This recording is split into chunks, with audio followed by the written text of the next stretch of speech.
Começando agora mais um Se Liga Política, o seu resumo de notícias para começar o dia por dentro de tudo.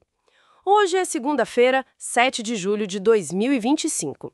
E olha, a semana foi daquelas, hein? Muita agitação, tivemos uma queda de braço bem forte entre governo e Congresso por causa de imposto, sabe?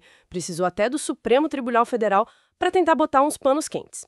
E enquanto isso, as articulações para a eleição de 2026 já começam a aparecer nos bastidores. Ah, e o Brasil foi palco da cúpula dos BRICS, né? Buscando mais espaço no cenário mundial.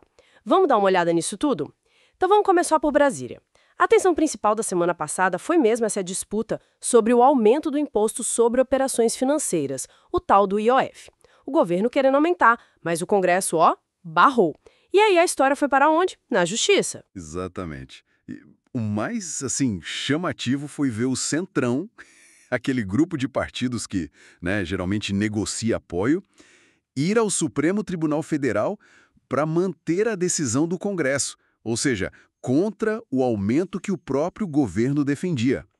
Isso depois que a Advocacia Geral da União e até o Partido Socialismo e Liberdade já tinham ido ao Supremo, mas para validar o aumento. Nossa. Mostra bem, né, a dificuldade do governo para conseguir alinhar a própria base quando o assunto é economia. Fica uma coisa meio frágil. E Supremo Tribunal Federal, qual foi o papel dele nisso tudo? Fez o bombeiro, pelo visto. Basicamente, sim. O ministro Alexandre de Moraes chegou e suspendeu tudo relacionado ao imposto e chamou todo mundo para uma audiência de conciliação. Quer dizer, o Supremo agindo ali como um mediador político mesmo, para evitar que essa briga fiscal virasse uma crise institucional maior entre executivo e legislativo. Entendi. E enquanto isso, o Congresso parece estar sentindo essa força, né? Percebi umas movimentações do presidente do Senado, o Davi Alcolumbre. Ele está querendo limitar o acesso de partidos ao Supremo Tribunal Federal para questionar leis. Parece uma resposta direta àqueles partidos que sempre levam as decisões do Legislativo para a Justiça, né? Tipo o PSOL. Sem dúvida, é uma demonstração de força. E não para por aí, viu? O Congresso também está articulando um calendário próprio. Isso para forçar o governo a pagar as emendas parlamentares, aquele dinheiro que vai para as bases dos deputados e senadores antes das eleições de 2026. Fica claro que o controle do orçamento continua sendo, assim, o grande ponto de disputa ali em Brasília. O dinheiro sempre fala alto, né? É verdade. E falando no judiciário, parece que lá dentro também o clima está meio tenso, com debates internos. Sim. Tivemos o ministro André Mendonça, por exemplo, sugerindo que o próprio Supremo Tribunal Federal deveria repensar um pouco o seu papel. Isso vem em um momento de muitas críticas sobre o chamado ativismo judicial, sabe? Aquela ideia de que o judiciário estaria interferindo demais nas decisões dos outros poderes. E, ao mesmo tempo, continuam aquelas polêmicas sobre os penduricalhos, né? Os benefícios extras para juízes que cresceram bastante. E ainda surgem denúncias bem sérias sobre venda de sentenças em alguns tribunais. É um cenário complexo lá dentro também. Nossa, quanta coisa! Com esse cenário todo, imagino que a corrida para 2026 já esteja a todo vapor, então. Completamente. E já está na pista. O presidente Lula, por exemplo, já falou em ser o primeiro presidente eleito 4 vezes. E manteve aquele discurso do nós contra eles, mirando os ricos. A gente viu até o movimento dos trabalhadores sem teto invadindo uma agência do Itaú pedindo taxação dos super ricos. Reforça bem essa narrativa que o governo quer construir. E a oposição? Como ela está se mexendo nesse tabuleiro? Olha, Jair Bolsonaro continua sendo uma figura muito influente, né? Mesmo com as notícias sobre a saúde dele. E a Michelle Bolsonaro tem atuado bastante politicamente, falando em buscar maioria no Congresso. Ao mesmo tempo, o nome do Tarcísio de Freitas, governador de São Paulo, ganha força ali na direita. Mas ele também enfrenta alguns atritos, né? Com a ala mais radical do bolsonarismo. E ele está buscando alianças. Parece que está se desenhando uma aproximação com o Gilberto Kassab, do Partido Social Democrático. É um jogo de xadrez já bem avançado. E o Partido dos Trabalhadores já está focado na reeleição? Totalmente. Foco total. Eles realizaram eleições internas agora, nesse fim de semana, para escolher a nova direção nacional.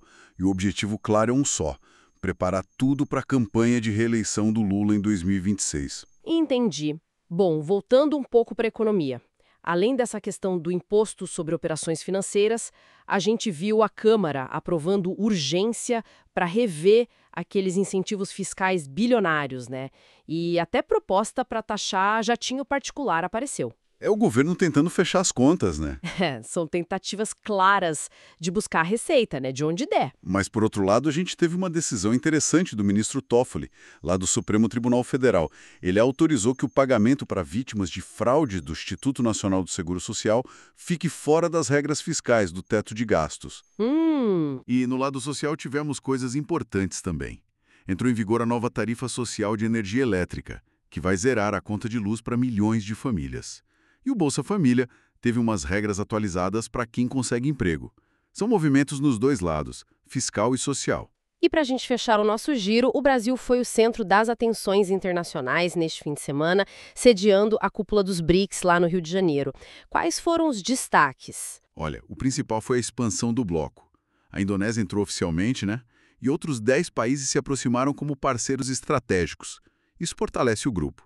A Declaração do Rio, que é o documento final, falou muito em fortalecer a cooperação do chamado Sul Global, em criar regras para inteligência artificial, financiamento para o clima, e também fez críticas bem diretas às sanções unilaterais e pediu reforma em instituições como o Fundo Monetário Internacional e o Banco Mundial. Querem mais voz, né? E o Brasil se posicionou de forma firme nesse encontro. Bastante assertivo, sim. O presidente Lula fez críticas diretas à Agência Internacional de Energia Atômica por causa da questão do Irã. E a declaração conjunta do BRICS também trouxe críticas a Israel. Mostra uma política externa que está buscando, assim, mais protagonismo para o Brasil e defendendo um mundo com vários polos de poder, um mundo multipolar, o que, claro, pode gerar alguns atritos com as potências ocidentais tradicionais. Faz sentido. E ainda teve aquele caso bem chato do mesa-tenista Hugo Calderano, que foi barrado nos Estados Unidos depois de jogar em Cuba, e o Itamaraty ficou meio em silêncio, né?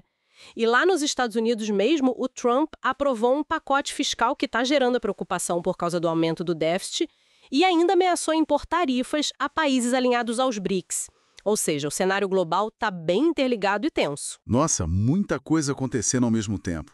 O cenário global e o doméstico estão fervendo, não tem dúvida. As peças se movem muito rápido. Ufa! Quanta coisa para a gente ficar de olho, hein? O cenário político e econômico segue bem agitado mesmo. Sem dúvida.